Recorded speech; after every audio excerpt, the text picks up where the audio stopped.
தரிசனங்களைப் போல உறுதியாயிருந்து ராஜாவின் கோபத்துக்கு பயப்படலை. பயப்படாதடா. எவனுக்கு நீ பயப்படணும்? கமிட்டிக்கு பயப்படுதியா? ஐயருக்கு பயப்படுதியா? உன்னை எவன் ரூல் ஓவர் பண்ணுறான் அவனுக்கு நீ பயப்படுதியா? பயப்படாத. மோசையை போல வா. அல்லேலூயா.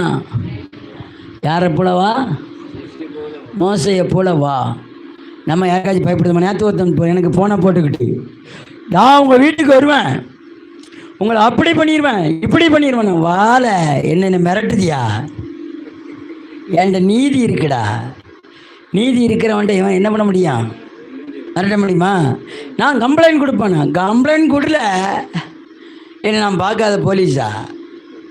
இல்லை, நீ ஒரு கம்ப்ளைண்ட் தான் கொடுப்ப. தமிழ்நாட்டுக்கு முழுக்க இருக்கிற 40 டிஸ்ட்ரிக்டில் இருந்தால் 40 வக்கீல்கள் உனக்கு கேஸ் போடுவான். ஏன்னா நான் சாதாரண ஆள் இல்லைல்ல. கிறிஸ்தவ முன்னணியின் எல்லா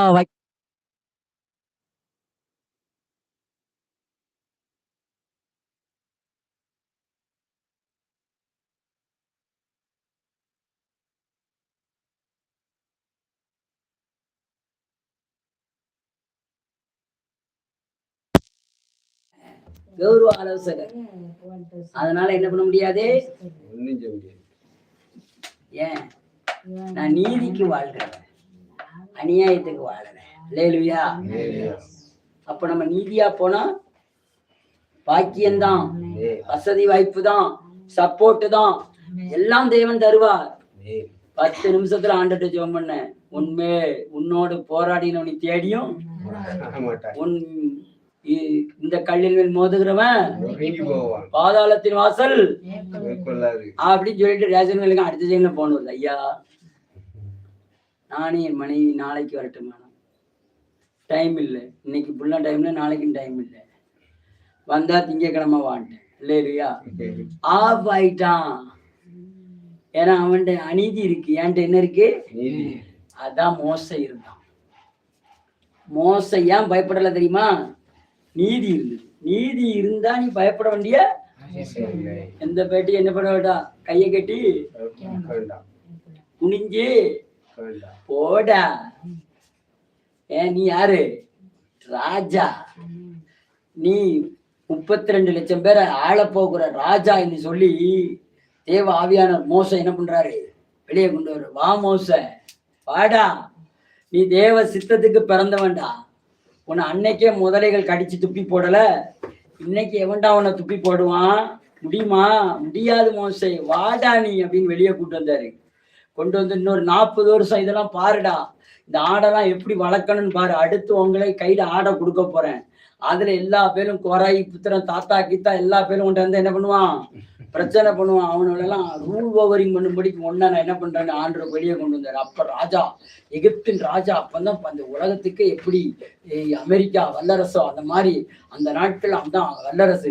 ஆனா ராஜாவின் வீட்டுல வேலை பார்த்துட்டு ராஜாவின் வீட்டுல பிறந்து வளர்ந்த பையன் வனாந்தரத்துக்கு போமா அவனை விடுவானுங்களா? விடுவானுங்களா? வாங்க, விடுவானா? விட மாட்டான். விடுவானா? ஆனா இவன் ராஜாவுக்கு பயப்படாம வந்தான். ஏன் வந்தான்? ஏன்னா தேவ சித்தத்துல இருக்கிறவன் பயப்பட மாட்டான். சொல்லுங்க, நீங்க பயப்பட கூடாது. நீங்க பயப்பட கூடாது. நீங்க அவன் உங்களை கலாங்கா சொல்லுதான், இவன் உங்களை கலாங்கா சொல்லுதான், அவன் கூட இருக்க சொல்லுதான்னா நீ இருக்காத. அல்லேலூயா. நீ யாரு கூட நிக்கணும்? நீதிமான்களோட நிக்கணும், நீதியில நல்லவர்களோட நிக்கணும், நேர்மை உள்ளவர்களோட நிக்கணும்.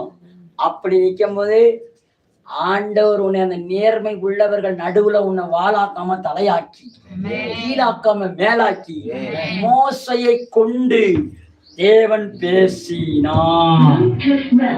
அல்லேலூயா. தேவன் மோசையை கொண்டு பேசினான். ஆமென். அல்லேலூயா. அல்லேலூயா. அல்லேலூயா. சரி, ஆமென். நம்ம எல்லாம் அப்படியே கண்களில் மோசை அடுத்த வாரம் இன்னும் எலாபரேட்டா இருப்பேன். இன்னைக்கு உங்களுக்கு போதும், இந்த நேரத்துக்கு போதும்.